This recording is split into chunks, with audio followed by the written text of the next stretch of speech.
5ই August স্বৈরাচার সরকারের পতনের পর বিডিআর বিদ্রোহে কিছু প্রত্যক্ষদর্শীগণ এবং পরিবারবর্গ তাদের অভিজ্ঞতা তুলে ধরেছেন। আমিও আমার ভূমিকা আপনাদেরকে জানাতে চাই।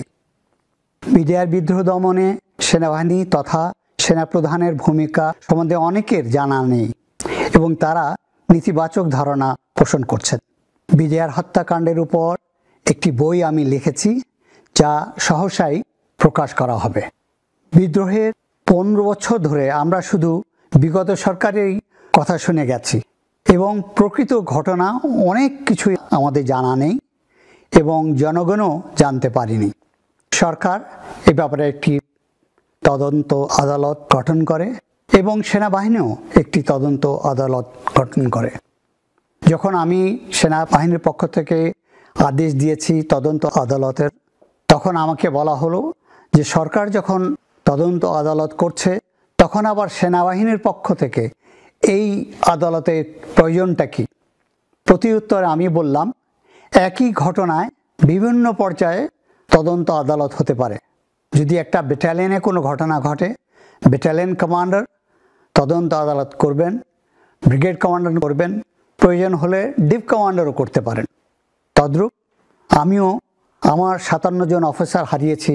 আমি মনে করি আমার দায়িত্ব, আমার জানার প্রয়োজন আছে, পুরো সেনাবাহিনী জানার প্রয়োজন আছে কেন তাদেরকে হত্যা করা হলো এবং এই হত্যা করার কারণ আমাকে বের করতে হবে।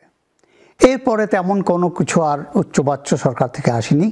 তবে এই তদন্ত আদালত করতে যেসব জিনিস প্রয়োজন তা সেভাবে সরকার থেকে আমরা সাহায্য পাইনি।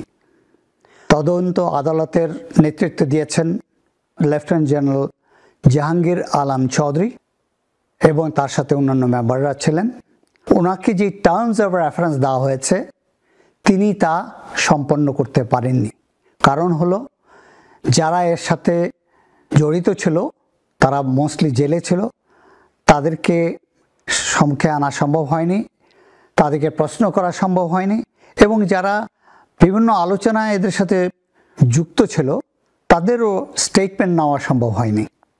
সেই জন্য উনি টার্মস অফ রেফারেন্স অনুযায়ী ওনার দায়িত্ব পালন করতে সক্ষম হননি। সেনাবাহিনীর তদন্ত চলাকালীন জেনারেল জাহাঙ্গীর কয়েকবার আমার কাছে এসেছেন এবং ওনার প্রবলেমগুলো তুলে ধরেছেন। হাওয়েভার আমি নিশ্চিত যে উনি এখন স্বরাষ্ট্রমন্ত্রী হয়ে এই তদন্ত আদালত প্রয়োজন হলে পুনর্গঠিত করে সম্পূর্ণ তথ্য বের করে এবং কারা এর সাথে জড়িত দেশে এবং বাহিরে তার নির্ণয় সক্ষম হবেন। আপনাদেরকে জানাতে চাই যে এই নতুন সরকার যখন গঠন হয় তখনই আমি জেনারেল জাহাঙ্গীরকে টেলিফোন করি এবং ওনাকে রিকোয়েস্ট করি যাতে উনি এই তদন্ত আদালতের ব্যাপারে ব্যবস্থা নেন এবং জনগণ জানুক কারা এর সাথে জড়িত এবং কেন নিরপরাধ 57 জন অফিসারকে খুন করা হলো। কি ঘটেছিল সেদিন পিলখানায়, কারা এর সাথে জড়িত ছিল, কেন 57 জন অফিসার সহ মোট 74 জন অফিসারকে হত্যা করা হলো, সেনাবাহিনীর ভূমিকা কি ছিল তা আমি সংক্ষেপে বর্ণনা করছি। 25শে ফেব্রুয়ারি সকাল 7:30টায় সেনা সদরে প্রতিদিনের মতো তার কাজ শুরু করে। কর্মসূচিতে সেদিন একটি গুরুত্বপূর্ণ মিটিং ছিল, সেটা হলো জিএসপিসি মিটিং। এই মিটিংয়ের মাধ্যমে সেনাবাহিনী সিদ্ধান্ত নেয় নেক্সট ইয়ারে কি কি জিনিস প্রকিউর করবে। এই সভার সভাপতি সেনাপ্রধান এবং মেম্বার্সরা হলেন সেনাবাহিনীর পিএসওসগণ, নির্ধারিত ডাইরেক্টর এবং রেলেভেন্ট সিনিয়র অফিসার্স। সেদিন সকাল থেকেই আমি এই জিএসপিসি মিটিং অ্যাটেন্ড করার প্রস্তুতি নিচ্ছিলাম। আনুমানিক সকাল 9:15টায় সিজিএস লেফটেন্যান্ট জেনারেল সিনা ইবনে জামালি আমার অফিসে আসেন এবং বলেন যে স্যার, আমাদের কাছে কিছু 81 মিলিমিটার মর্টার আছে যেটা সেনাবাহিনী ব্যবহার করে না। এটার গুদামজাত করা এবং রক্ষণাবেক্ষণ আমাদের জন্য টাফ হয়ে যাচ্ছে। তবে বিডিআর 81 মিলিমিটার মর্টারগুলো ব্যবহার করে। আপনি যদি ডিজি বিডিআরের সাথে কথা বলেন তাহলে তারা যদি হেড ট্রান্সফার করে নিয়ে যায় আমাদের অনেক উপকার হবে। আমি প্রস্তাবের গুরুত্ব অনুধাবন করে এডিসি ক্যাপ্টেন জুনায়েদকে বলি ডিজিবিডিআরকে টেলিফোনে সংযোগ দেওয়ার জন্য, এবং সে সংযোগ দিল। শুভেচ্ছা বিনিময়ের পরে ডিজিবিডিআর জেনারেল শাকিলের সাথে আমার কথা শুরু হয় এবং আমি ওনাকে 81 মিলিমিটার মর্টার গ্রহণের জন্য প্রস্তাব দিই। তিনি সানন্দে গ্রহণ করলেন। পরে গতকালের বার্ষিক প্যারেডের প্রশংসা করে কনভারসেশন সমাপ্তি করি। কনভারসেশনে মনে হয়েছে he is an high moral. এখন পর্যন্ত বিদ্রোহীদের পরিকল্পনা সম্বন্ধে তিনি কিছুই জানতেন না বলে আমার বিশ্বাস। যদি জানতেন তাহলে নিশ্চয়ই তিনি আমাকে অবহিত করতেন। 9টা বাজার 2 মিনিট বাকি আমি এবং জিএসপিসি মিটিংয়ের জন্য কনফারেন্স রুমের উদ্দেশ্যে যাত্রা করি। হয়তো জেনারেল শাকিল তার অফিস থেকে সেন্ট্রাল দরবারে অ্যাটেন্ড করার জন্য একই সময়ে অফিস ত্যাগ করেন। সকাল 9টায় জিএসপিসি মিটিং শুরু হয় এবং আমরা ব্যস্ত হয়ে যাই আমাদের পারচেজের ব্যাপারে। 9:30টার দিকে আমার প্রিন্সিপাল সেক্রেটারি কর্নেল ফিরোজ সভাকক্ষে প্রবেশ করেন এবং আমার কানে কানে এসে বলেন, স্যার, পিলখানায় গণ্ডগোল হচ্ছে, আপনার দিক নির্দেশনা প্রয়োজন। মনে মনে ভাবলাম একটু আগেই তো ডিজিবিডিআর এর সাথে কথা হলো, হঠাৎ কি হলো? সে যাই হোক, সভা স্থগিত করে সিজিএস এবং ডাইরেক্টর মিলিটারি অপারেশনকে সঙ্গে নিয়ে আমার অফিসে এলাম। ঘটনা সম্বন্ধে বিস্তারিত জানার জন্য আমি জেনারেল শাকিল এবং প্রাক্তন প্রধানমন্ত্রীকে টেলিফোনে সঙ্গে দেওয়ার জন্য এডিসি ক্যাপ্টেন জুনায়েদকে নির্দেশ দেই। তাদের ফোন কন্টিনিউয়াসলি ব্যস্ত ছিল এবং তাৎক্ষণিক সংযোগ দেওয়া সম্ভব হয়নি। এরই মধ্যে সামরিক গোয়েন্দার মাধ্যমে পিলখানার সম্বন্ধে তথ্য আসা শুরু করলো এবং আমাকে জানানো হলো যে কি ঘটছে পিলখানায়। পরিস্থিতির ভয়াবহতা উপলব্ধি করে সময় বাঁচাতে কারো নির্দেশ ছাড়া আমি 46 ইন্ডিপেন্ডেন্ট ইনফ্যান্ট্রি ব্রিগেডকে অপারেশনের জন্য প্রস্তুত হতে নির্দেশ দেই এবং তারা তাৎক্ষণিক ব্যাটল প্রসিজার শুরু করে, যার নামকরণ করা হয় অপারেশন রেস্টোর অর্ডার। গৃহীত পদক্ষেপ সম্বন্ধে পিএসওএফডি জেনারেল মবিনকে অবহিত করি। 9:47 ডিজিবিডিআরকে ফোনে পাওয়া গেল। আমি ওনাকে জিজ্ঞেস করলাম কি হয়েছে। তিনি এক ভয়াবহ পরিস্থিতির সংক্ষিপ্ত বিবরণ আমাকে বলেন। তিনি বলেন, দরবার চলাকালীন 2 জন সশস্ত্র সৈনিক দরবার হলে প্রবেশ করে। একজন আমার পিছনে এসে দাঁড়ায় এবং ফেইন্ট হয়ে যায়। অপরজন দরবার হল ক্রস করে বাইরে চলে যায়। তারপরই বাহিরের থেকে গুলির শব্দ আসে এবং গুলির শব্দ শোনার সাথে সাথে দরবার হলে উপস্থিত সৈনিকবৃন্দ গণ্ডগোল শুরু করে দেয় এবং তারা দাঁড়িয়ে যায় আর দরবার হল থেকে বের হয়ে যায়। মনে হলো these are all plan and being executed according to the plan. তিনি আরও বলেন, আমি সেক্টর কমান্ডার এবং ব্যাটালিয়ন কমান্ডার্সদেরকে পাঠিয়েছি তাদেরকে ফিরিয়ে আনার জন্য, যাতে করে পুনরায় দরবার শুরু করা যায়। তিনি আশা করেন যে সহসাই দরবার শুরু করতে পারবেন। আমি তাকে জানাই যে পরিস্থিতি মোকাবেলা করার জন্য 46 ইন্ডিপেন্ডেন্ট ইনফ্যান্ট্রি ব্রিগেডকে প্রস্তুত হওয়ার জন্য আদেশ দিয়েছি এবং সহসাই তারা পিলখানার উদ্দেশ্যে যাত্রা করবে। অনেকে মনে করেন যে ডিজিবিডিআর সাহায্যের জন্য আমাকে টেলিফোন করেছেন। এটা সত্য নয়। আমি ডিজিবিডিআরকে ফোন করি এবং আমরা কি ব্যবস্থা নিচ্ছি তা ওনাকে জানিয়ে দেই। তিনি আমাকে ফোন করেননি। 9:54 আমি সাবেক প্রধানমন্ত্রীকে মোবাইল টেলিফোনে পেলাম। এর মধ্যে বিডিআর বিদ্রোহ সম্বন্ধে তিনি অনেক তথ্য পেয়ে গিয়েছিলেন। আমি 46 ব্রিগেডকে যে অপারেশনের জন্য প্রস্তুত হতে বলেছি তা ওনাকে জানাই এবং তিনি জানতে ছিলেন কতক্ষণ সময় লাগবে এই ব্রিগেডকে তৈরি করতে। আমি বললাম যে সাধারণত 6 ঘন্টা লাগে, বাট তাড়াতাড়ি করে আমরা 2 ঘন্টায় করতে পারি। আমি অলরেডি কমান্ডার 46 ব্রিগেডকে বলেছি যত তাড়াতাড়ি পারে তারা যেন প্রস্তুত হয়। আমি ওনার থেকে এই ব্রিগেডটাকে পিলখানা যাত্রা শুরু করার জন্য আদেশ ছিলাম, উনি ওই আদেশ দিলেন। আদেশ পাওয়ার পূর্বে ব্রিগেডটি নর্মাল ট্রেনিং অ্যাক্টিভিটিসে ব্যস্ত ছিল। অস্ত্র কোথে, গোলাবারুদ ম্যাগাজিনে, সামরিক যানবাহন গ্যারাজে, ওয়্যারলেস সেট এবং অন্যান্য সরঞ্জামাদি স্টোরে, এসব একত্রিত করে কমান্ড স্ট্রাকচার প্রস্তুত করতে সময়ের প্রয়োজন। তবে 46 ব্রিগেড 1 ঘন্টার মধ্যে তৈরি হয়ে যাত্রা শুরু করে। এসব সম্ভব হয়েছে ব্রিগেডিয়ার জেনারেল হাকিম, কমান্ডার 46 ব্রিগেড এবং ইউনিট অধিনায়কদের বলিষ্ঠ নেতৃত্বের জন্য। ব্রিগেড কমান্ডারের নেতৃত্বে 10 জন অফিসার এবং 655 জন সৈনিক নিয়ে উনি পিলখানার উদ্দেশ্যে যাত্রা করেন। সকাল 10:30টায় ব্রিগেডের অগ্রভাগ দল জাহাঙ্গীর গেট ক্রস করে। এত কম সময়ে প্রস্তুত হয়ে যাত্রা শুরু করা হয়েছিল তা একটা বিরল কৃতিত্বের উদাহরণ। এরই মধ্যে বিদ্রোহীরা বিডিআর গেটগুলির চতুর্পাশে heavy machine gun, mortars, recoilless rifle, rocket launcher, অন্যান্য অস্ত্র মোতায়েন করে যে কোনো আক্রমণ প্রতিহত করার জন্য প্রস্তুতি নিয়ে নেয়। বেলা 11টায় 46-এর প্রথম গাড়িটি মেইন গেটের কাছাকাছি আসে পৌঁছায়। বিদ্রোহীরা টের পেয়ে একটি পিকআপকে লক্ষ্য করে রকেট ফায়ার করে। রকেটটি পিকআপকে হিট করে। ড্রাইভার জাহির ঘটনাস্থলেই মৃত্যুবরণ করে এবং সেকেন্ড সিটার গুরুতর আহত হয়।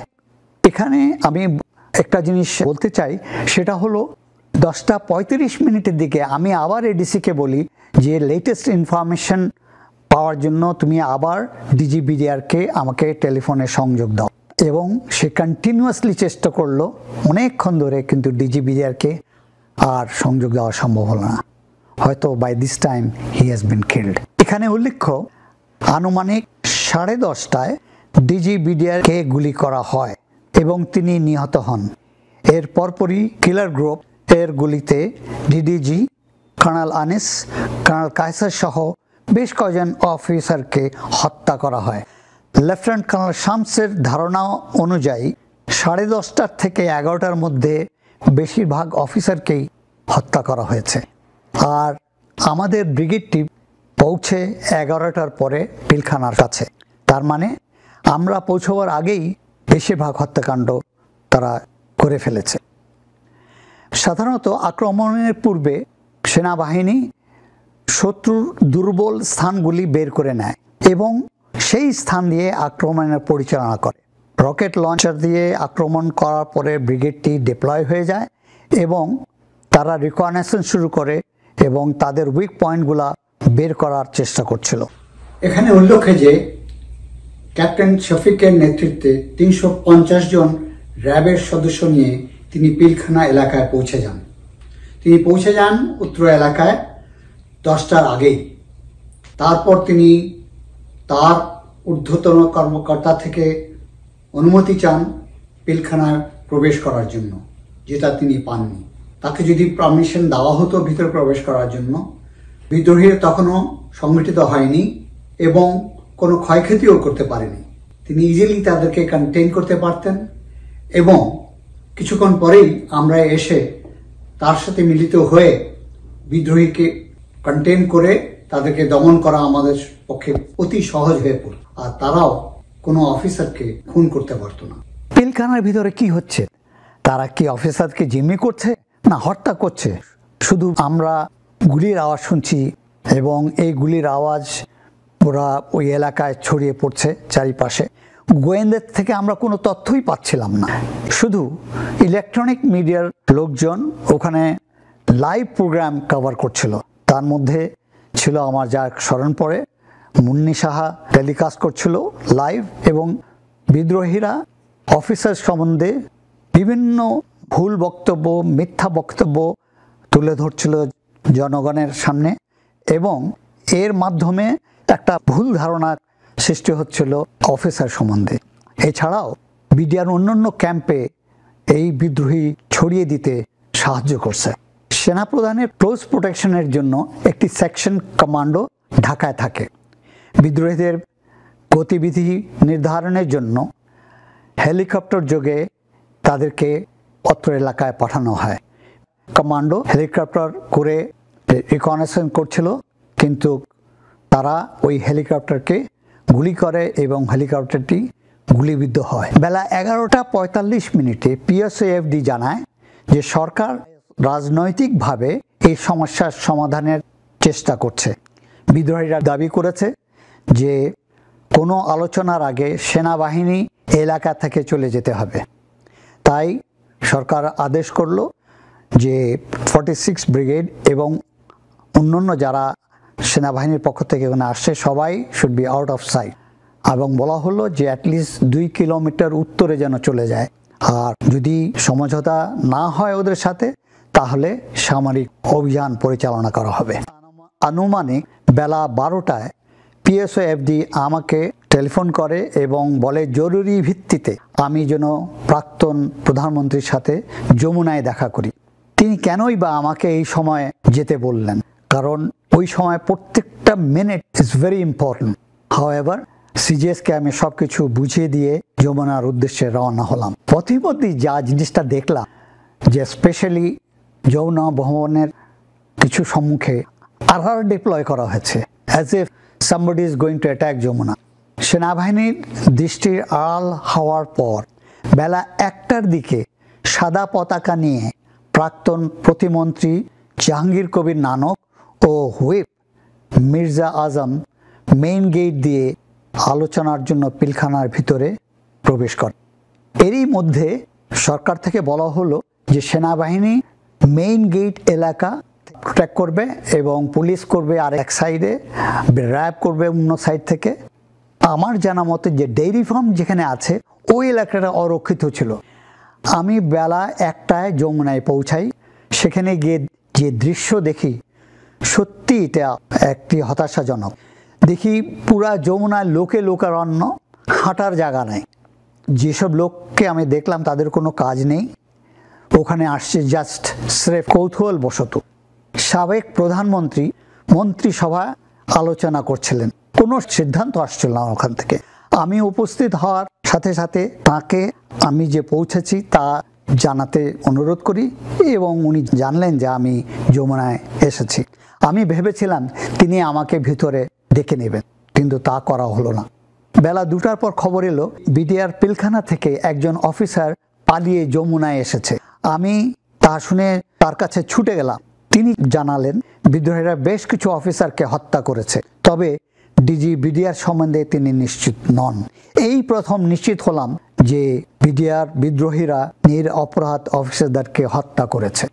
সাবেক প্রধানমন্ত্রী সভা শেষ করে আরেকটি ছোট্ট সভা অ্যাটেন্ড করলেন। তারপর তিনি 3 বাহিনী প্রধানকে একসাথে ডাকলেন। এখানে উল্লেখ্য যে আমি যমুনায় পৌঁছার 1.5 ঘন্টা পরে বাকি 2 জন সেনাপ্রধান যমুনায় এসেছিলেন। তার মানে আমাকে আসার বেশ কিছুক্ষণ পরে ওনাদেরকে বলা হয়েছে যমুনায় আসার জন্য। এসে আমাদেরকে বললেন যে রাজনৈতিকভাবে সমস্যা সমাধানের চেষ্টা করা হচ্ছে। কিছুক্ষণের মধ্যেই জনাব নানক, মির্জা আজম এবং তাপস বিদ্রোহীদের একটি ডেলিগেশন নিয়ে যমুনায় আসছে এবং তারা চাচ্ছে সাধারণ ক্ষমা। তিনি আরও বলেন বিদ্রোহীদের কিছু বলার থাকলে আমরা যেন তাকে বলি। আমি প্রাক্তন প্রধানমন্ত্রীকে বলি, অপারেশন রেস্টোর অর্ডার পরিচালনার শুরুতেই আমাদের একজন সৈনিককে নিহত হতে হয়েছে এবং একজন গুরুতর আহত হয়েছে। এইমাত্র খবর পেলাম বিদ্রোহীরা অনেক অফিসারকে হত্যা করেছে। আমি আরও বলি বিদ্রোহীদের কোনো শর্ত মানা যাবে না, আর আপনি তাদেরকে বলবেন অফিসার হত্যা এই মুহূর্তে বন্ধ করতে হবে, আর একটি প্রাণও যেন না হারায়। দ্বিতীয়ত আটককৃত সকল অফিসার এবং তাদের পরিবারকে এখনই মুক্তি দিতে হবে। তৃতীয়ত অস্ত্র ও গোলাবারুদ সহ সকল বিদ্রোহী অতি সত্বর আত্মসমর্পণ করতে হবে। চতুর্থ, আমি জোর দিয়ে বলি সাধারণ ক্ষমা দেওয়ার প্রশ্নই উঠে না। আমাদের সাথে কথা বলার পরে সাবেক প্রধানমন্ত্রী চলে গেলেন, আর এর মধ্যে কিছু সময় আমরা পেলাম বিফোর আলোচনা শুরু হয় বিদ্রোহীদের সাথে। বিদ্রোহীরা 3:48 ডিএডি তহিদের নেতৃত্বে 14 জন বিদ্রোহী আলোচনার জন্য যমুনায় প্রবেশ করে এবং তাদেরকে একটা বড় রুমে রাখা হয়। আমি আমার এডিসিকে বললাম যে দেখো তো এদের মধ্যে নেতাকে, তাকে ডেকে নিয়ে আসো।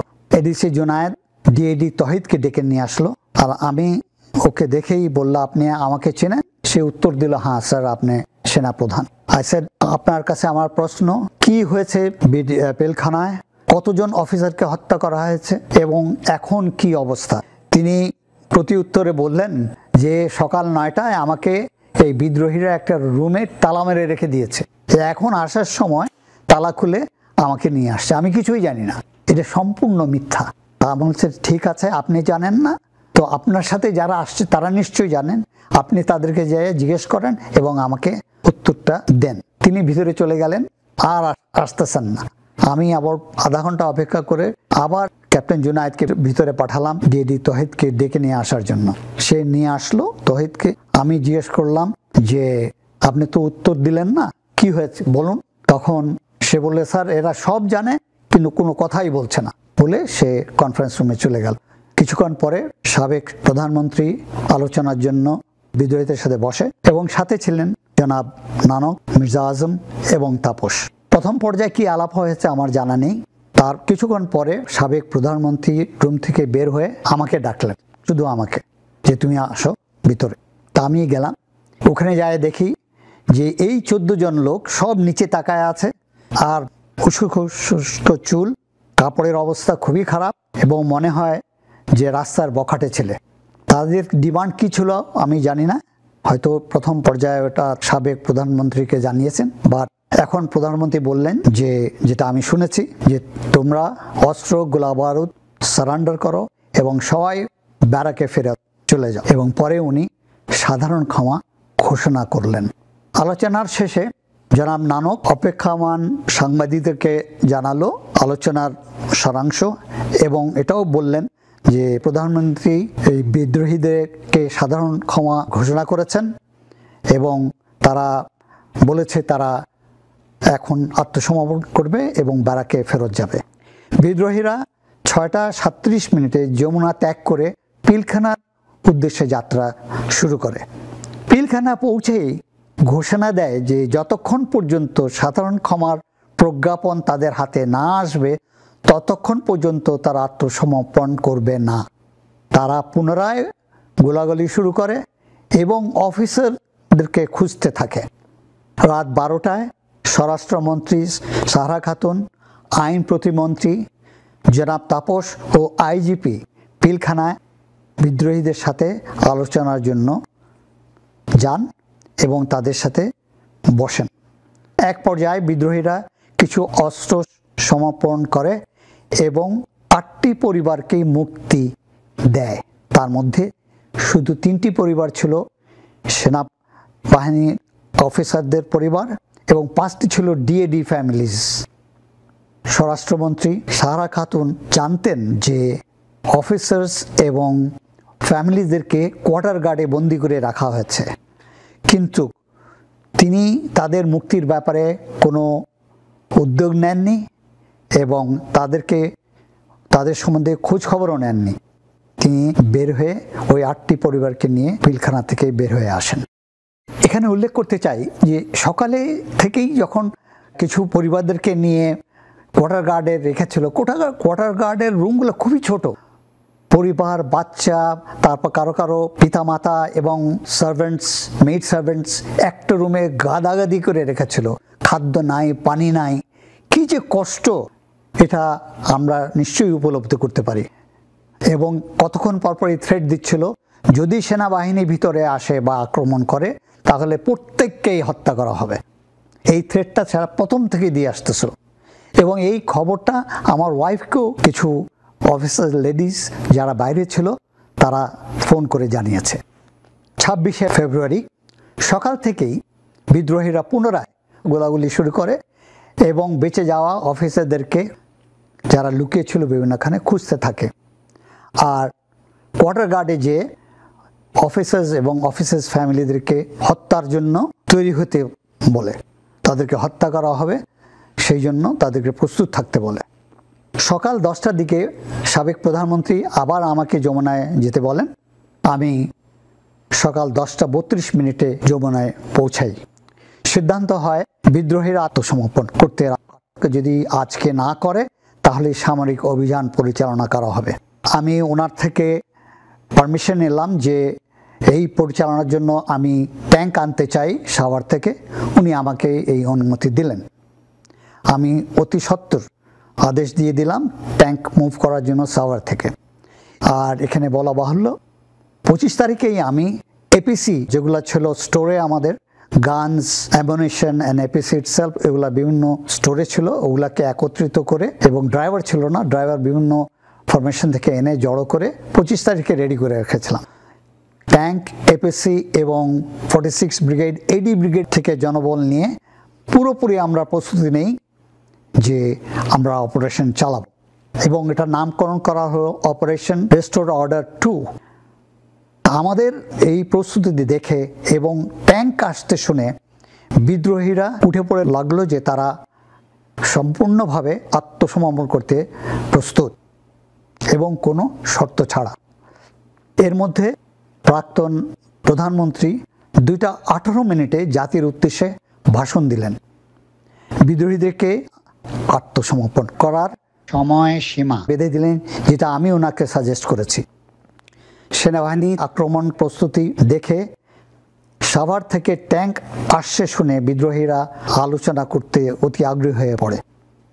4:48 আমাকে বলা হয় বিদ্রোহীরা কোনো শর্ত ছাড়াই সম্পূর্ণভাবে আত্মসমর্পণ করতে রাজি হয়েছে, এবং কিছুক্ষণ পরেই সব গেটে তারা সাদা পতাকা উত্তোলন করে। রাত 8টায় স্বরাষ্ট্রমন্ত্রীর নেতৃত্বে একটি দল পিলখানার ভিতরে প্রবেশ করে এবং বিদ্রোহীরা কোনো শর্ত ছাড়াই আত্মসমর্পণ করে। এই সাথে শেষ হলো 33 ঘন্টার বিডিআর বিদ্রোহ।